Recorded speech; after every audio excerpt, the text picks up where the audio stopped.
¿Alguna vez te has preguntado quién es Jesús realmente? Pues déjame decirte que la Biblia te ha respondido hace 2000 años mediante el Nuevo Testamento. En este estudio vamos a conocer las preguntas y las respuestas absolutamente precisas que nos da la palabra de Dios. Que este estudio sea de mucha bendición. Antes de venir al mundo, Jesús existía con otro nombre y en otra forma. A través de este estudio descubre los misterios revelados en el griego, el idioma del Nuevo Testamento. Este estudio tiene por título ¿Quién es Jesús?, su identidad y su naturaleza.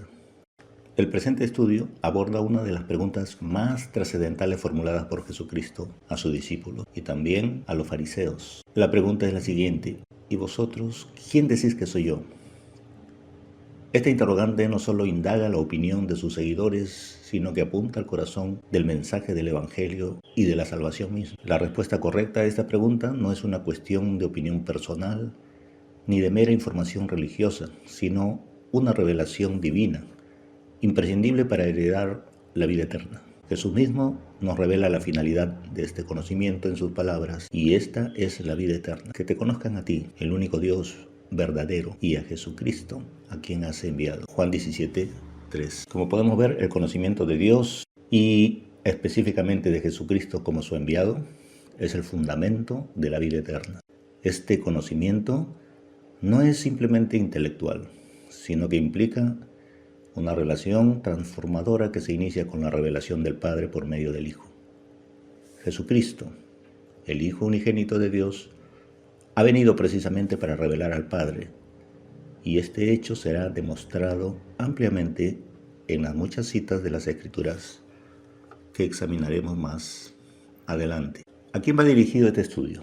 Este estudio está dirigido a todo creyente que haya confesado públicamente su fe en Jesucristo y que tenga un deseo genuino de profundizar en el conocimiento de Dios y su revelación. Es importante contar con ciertas herramientas de estudio y una disposición humilde, sabiendo que Jesús exige que dejemos a un lado nuestros prejuicios para abrir nuestra mente y corazón a la verdad revelada en la palabra de Dios. Como dice el versículo que registra las palabras de Jesús en Mateo 16:24.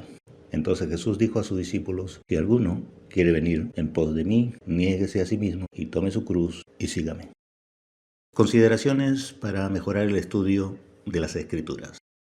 Al estudiar cualquier porción de la Escritura, debemos tener presente estas preguntas fundamentales, que son 4. ¿Quién escribió el mensaje? Primera pregunta. ¿A quién o a quiénes fue dirigido este mensaje? Segunda pregunta. ¿Cuál es el mensaje esencial? Tercera pregunta. Y finalmente, ¿cuál era el contexto lingüístico y cultural en aquella época en que se remitió este lenguaje? Entonces son 4 preguntas que siempre debemos tener en mente. Vamos a leer la Biblia y tener en mente quién escribió este mensaje, a quién y cuál es el mensaje. Para ayudarnos en nuestro estudio nos van a ser muy útiles los 2 siguientes temas. Primero, la influencia de la cultura e idiomas griegos. Y en segundo lugar, aprender a detectar las falacias. Bien, ya vamos a explicar cada uno de los 2. Al final vamos a compartir el alfabeto griego con ejemplos de palabras bíblicas tomadas del Nuevo Testamento.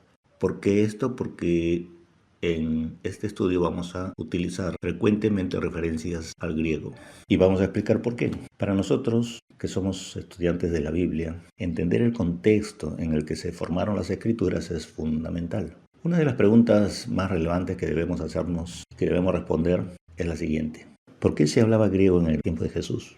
¿Por qué el Nuevo Testamento se escribió en este idioma? Desde el año 330 a.C., el mundo conocido experimentó una transformación radical bajo el dominio de Alejandro Magno. ¿Quién fue Alejandro Magno? Un genio militar macedonio. No solo sometió vastos territorios, sino que fue un ardiente difusor de la cultura helénica. Alejandro Magno se crió a los pies del célebre filósofo griego Aristóteles, o sea, de su nación. Y Aristóteles, pues, a su vez fue discípulo de Platón, Platón fue discípulo de Sócrates. Entonces, Alejandro fue producto de Grecia, la cuna del pensamiento filosófico. Y una característica de los griegos, que cuando ellos conquistaban, no solamente conquistaban territorios, sino almas. Es decir, imponían su cultura, su religión, su filosofía, su manera de pensar. Pero resulta que Alejandro murió a los 30 años, muy joven. Entonces sus generales principales, que eran 4, se repartieron su imperio. Estamos hablando de 300 años antes de Cristo. Y resulta que entre esas naciones dominadas estaba Israel. Para la época de Jesús, 300 años de helenización ya habían moldeado profundamente la mentalidad israelita. Jesús mismo nació en este contexto de un mundo permeado por el pensamiento griego. Esta realidad la confirma el apóstol Pablo, unos 30 años después de la partida de Jesús, en 1 Corintios 1:22. Fíjense lo que dice: porque los judíos piden señales y los griegos buscan sabiduría. Es claro que el pensamiento griego era una fuerza dominante. El legado griego para la humanidad es incalculable. Su influencia en el estudio bíblico es directa y profunda. Veamos algunos puntos clave. La lógica es una creación distintiva de los griegos, específicamente de los filósofos. La lógica sentó las bases para el pensamiento racional. Hoy día, esto se traduce en la capacidad de desarrollar complejos circuitos eléctricos, electrónicos, computacionales que rigen nuestra tecnología y nuestra manera diaria de vivir. Pensemos que el simple encendido de una bombilla, es decir, de un foco o de una lámpara, o el funcionamiento de nuestros computadores depende de los principios de la lógica, cuya raíz está en el ingenio griego. ¿Qué significa esto? Pues los lenguajes de computación se basan en ceros y unos y se basan en que sí y no. Entonces, para eso elaboran cuadros lógicos. Y esos cuadros lógicos están basados en la lógica de los griegos. Comprender esto nos ayuda a apreciar la sofisticación del pensamiento que permeaba el mundo del Nuevo Testamento. Muy relevante. Pero eso no es todo. Vamos a ver otro aporte muy grande a la humanidad, la Septuaginta.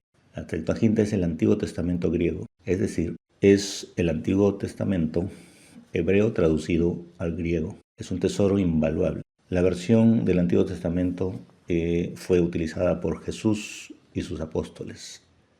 Fue completada más o menos 260 años antes de Cristo. Esta traducción fue fundamental para la diseminación del conocimiento de las Escrituras en el mundo helenizado y sentó un precedente para futuras traducciones. Claro, porque solamente existía el Antiguo Testamento traducido, no traducido, sino solamente en hebreo. En este caso, el rey Ptolomeo griego pues ordenó tener una copia en el idioma suyo, que era el griego. Para nosotros esto es una ventana como el mundo judío de la época interactuaba con sus escrituras en un contexto helenístico, ¿no? Entonces eso era posible hallar.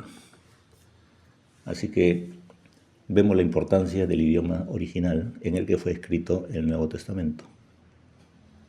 Jesús nos exhortó a escudriñar las Escrituras. Él dijo, escudriñar las Escrituras, precisamente. Sin embargo, es vital recordar que versiones populares como la Nueva Versión Internacional, la Reina Valera, la Biblia latinoamericana o la Biblia de las Américas son traducciones de las Escrituras. Traducciones, no son los escritos originales propiamente dichos. Toda traducción inevitablemente va a reflejar la posición teológica, filosófica o religiosa del traductor. Esto, claro, no hace que la traducción sea inválida, pero sí está limitada. Primero porque muchas palabras griegas no tienen un equivalente exacto en el español. Bueno, tampoco en los demás idiomas, lo que hace que se puedan perder muchas matices cruciales. Segundo, el griego antiguo, a diferencia del español moderno, no usaba comas, no usaba tampoco puntos para separar las oraciones. Y eso a veces puede alterar el sentido de lo que se ha escrito si es que uno no comprende cuál es el flujo original. Entonces uno tiene que estar muy atento a lo que está leyendo. Para pastores, para maestros, para teólogos, para líderes y de hecho para cualquier estudiante serio de la Biblia, la consulta del griego original no es un lujo, sino una necesidad para desentrañar el sentido más profundo e inspirado del texto. Es decir, si tú quieres profundizar en el conocimiento de la Biblia, utilizando únicamente tu versión de Reina Valera o la NBI, pues no vas a poder. No vas a poder porque vas a tratar de encontrar respuestas en una traducción que no las tiene. Tienes que ir necesariamente al original, al griego.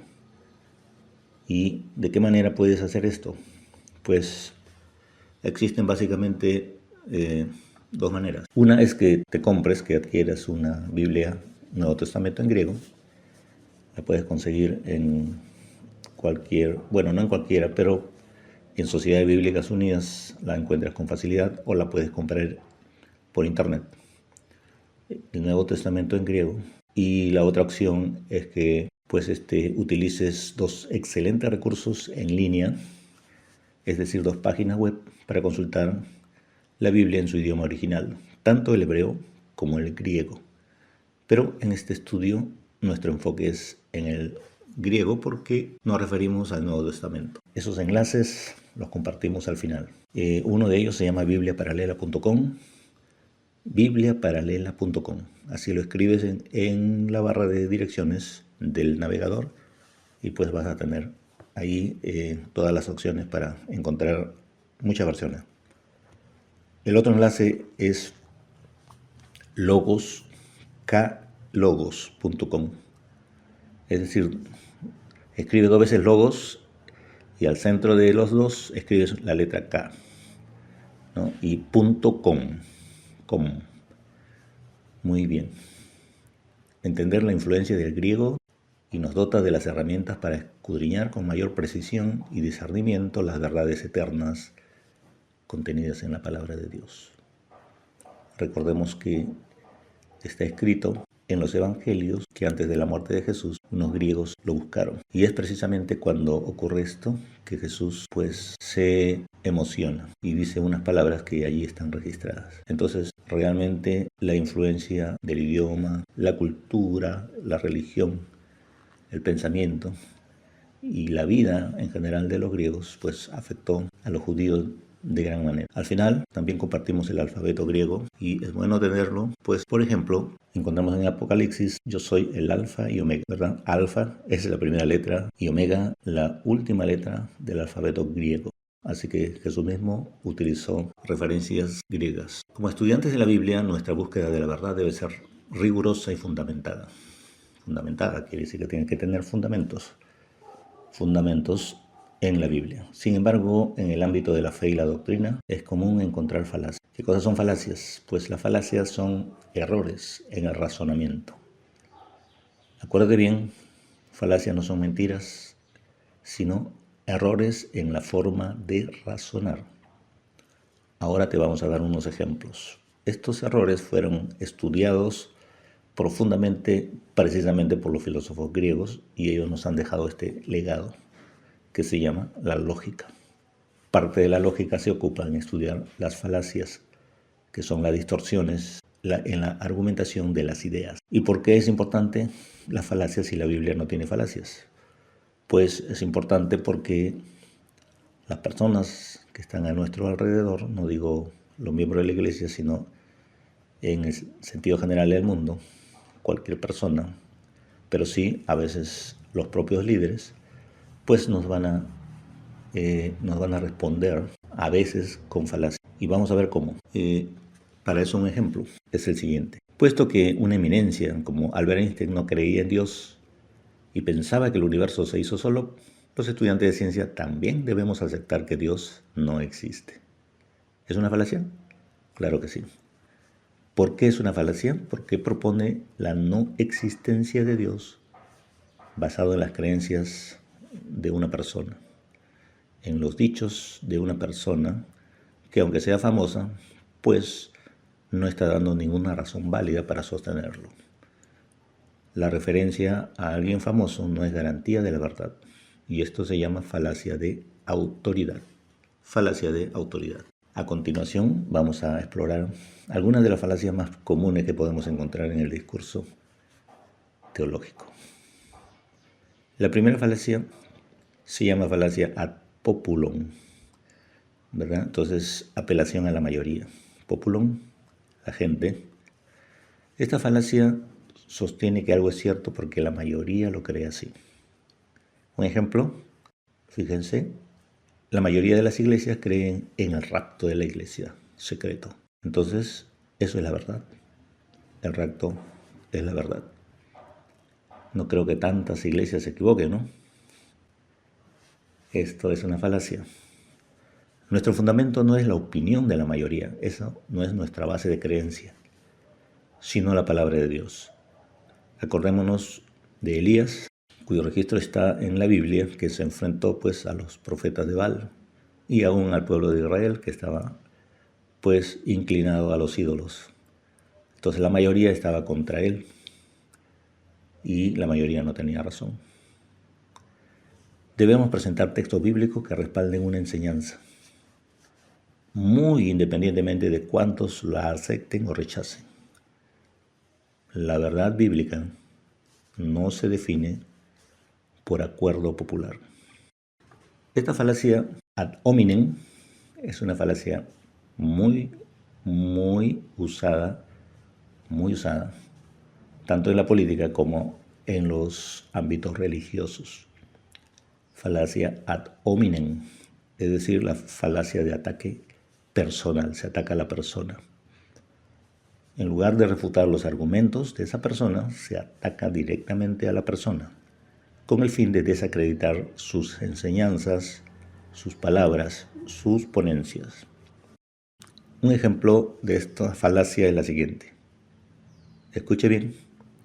Ese hermano no puede predicar sobre la familia, porque sus hijos no son cristianos, no le obedecen. Entonces, ¿cómo puede predicar sobre la familia? ¿Habrás escuchado esto? Y escucha esta falacia siguiente.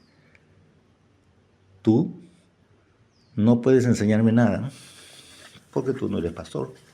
A ti nadie te conoce. ¿Quién eres? ¿Quién te conoce en las redes? ¿Quién te conoce en la iglesia? ¿Qué título tienes?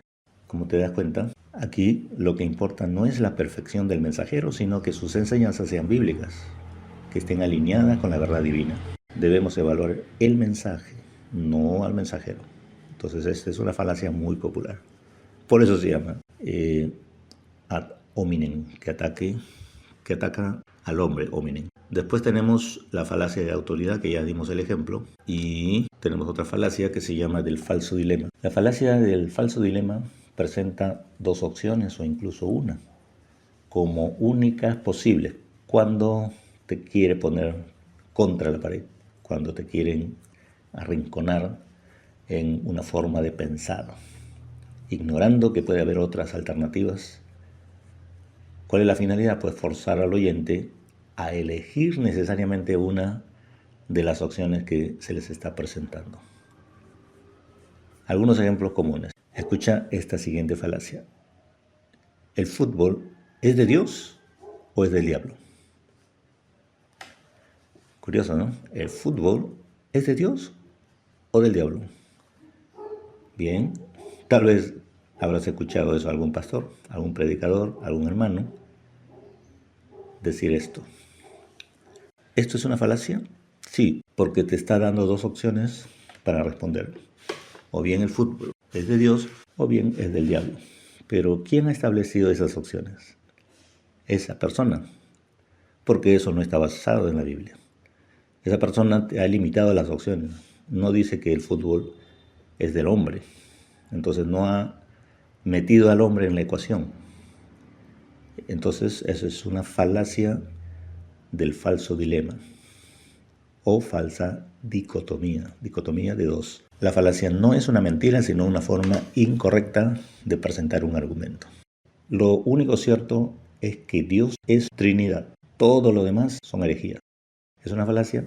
¿sí? ¿Es una falacia que Dios sea Trinidad? No, no estamos hablando, acá no estamos evaluando la verdad, o sea, no estamos evaluando, en la falacia no se evalúa si algo es cierto o mentira, sino la forma en presentar algo, ¿entiendes? Entonces, no, la lógica no evalúa si algo es cierto o falso, sino si algo es correcto o incorrecto en el sentido de su estructura, de su razonamiento. Lo único cierto es que Dios es Trinidad y todo lo demás son herejías, todo lo demás son herejías. Entonces, si tú no crees en la Trinidad, eres un hereje, es lo que está diciendo. Y debemos reconocer que existen muchas más opciones. La verdad debe ser demostrada mediante la Biblia, no por la imposición de elecciones limitadas. En el caso del pensamiento de la Trinidad, te está diciendo que si tú no crees en la Trinidad, o bien crees en la Trinidad, pues o bien eres un hereje. Entonces tienes que elegir solamente dos opciones.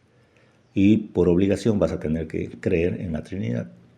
Si te lo dice una autoridad eclesiástica como un pastor, un predicador, pues te vas a sentir mucho más presionado a aceptarlo. Pero eso es una falacia. Es una falacia. Lo utilizan mucho las personas que son muy radicales. Pero no solamente, acá no estamos hablando de defender la Trinidad o atacarla, porque también podríamos emplear lo mismo para las creencias de los unicitarios. Por ejemplo, podemos decir, lo único cierto es que Dios es el Padre, y Dios también es el Hijo, y Dios también es el Espíritu Santo. No existe nadie más, es el mismo que se ha convertido en varias personas. Y cualquier creencia diferente es herejía. Si tú no crees en la unicidad, eres un hereje. Te vas a ir al infierno. Entonces, es lo mismo. Entonces, no se trata de que analizamos si está diciendo la verdad, sino cuando se analiza un pensamiento, antes de analizar si es verdad o cierto, se tiene que analizar su estructura, se tiene que ver si está bien planteado el argumento o la contradicción o el ataque, ¿no? Porque las falacias se utilizan tanto para defender un argumento como para atacarlo. Y vamos a ver eso en un ejemplo posterior. La siguiente falacia se llama de antigüedad, que intenta demostrar algo justamente porque está sostenida en el tiempo o en la tradición. Esta falacia es muy frecuente en los debates. Algunos ejemplos serían los siguientes. La Iglesia siempre ha creído esto. Desde los padres apostólicos hasta hoy, la Iglesia siempre ha sostenido tal cosa, ¿no? O sea, aquí, como te digo, no importa la verdad o la mentira en este caso, sino la estructura. Entonces, ¿qué está diciendo? Está diciendo que la Iglesia siempre ha creído, o sea, desde tiempos antiguos, pero no te da ningún versículo para defender el argumento, solamente se está basando en que esa creencia es muy antigua. Entonces es una falacia. Acá tenemos otra falacia. Desde que se fundó nuestra iglesia, hace 50 años, la iglesia siempre ha practicado dar las primicias y los diezmos. Así que no vamos a cambiar. No pretendas cambiar, ¿verdad? Entonces aquí, por ejemplo, vamos a suponer que un hermano lea en la Biblia que los diezmos son parte del Antiguo Testamento y de la ley, y que no se practica en el Nuevo Testamento por ningún lado, y entonces se lo da a conocer pues de buena manera a un anciano de la iglesia, y este anciano líder le va a decir: desde que se fundó nuestra iglesia siempre hemos dado diezmos, siempre hemos dado primicias, ¿no? Entonces tú no vengas a querer cambiar nuestras costumbres. Quiere decir que se está basando en la falacia de antigüedad, o no te da razones bíblicas para contradecir tus razones. La verdad no se valida por la antigüedad, sino por su fidelidad, ¿no?, a la autoridad suprema de la Biblia. Y por último, esta falacia que también es muy popular se llama la falacia del hombre de paja. El hombre de paja o falacia del espantapájaros. Es muy interesante. ¿Por qué? Pues porque esto lo conocen las personas que siembran, ¿no? Los agricultores, ellos para espantar a las aves, para que no se coman pues, sus plantas, pues fabrican un espantapájaros, ¿no? Que es una forma de una persona, lo visten con ropa, le ponen su sombrero, todo para engañar a las aves. Entonces es un hombre falso, un hombre falso. Es lo mismo la falacia del hombre de paja. Es un argumento que se basa en el original, lo ridiculizan, lo copian y lo atacan. Ya no atacan al argumento original o no defienden el original porque o bien se ataca o bien se defiende. Para eso se usan las falacias, sino que en lugar de dirigirse al original utilizan el hombre de paja. ¿Te doy un ejemplo? Claro que sí. Argumento original. Cree en el Señor Jesucristo y serás salvo tú y tu casa. Ese es el argumento original.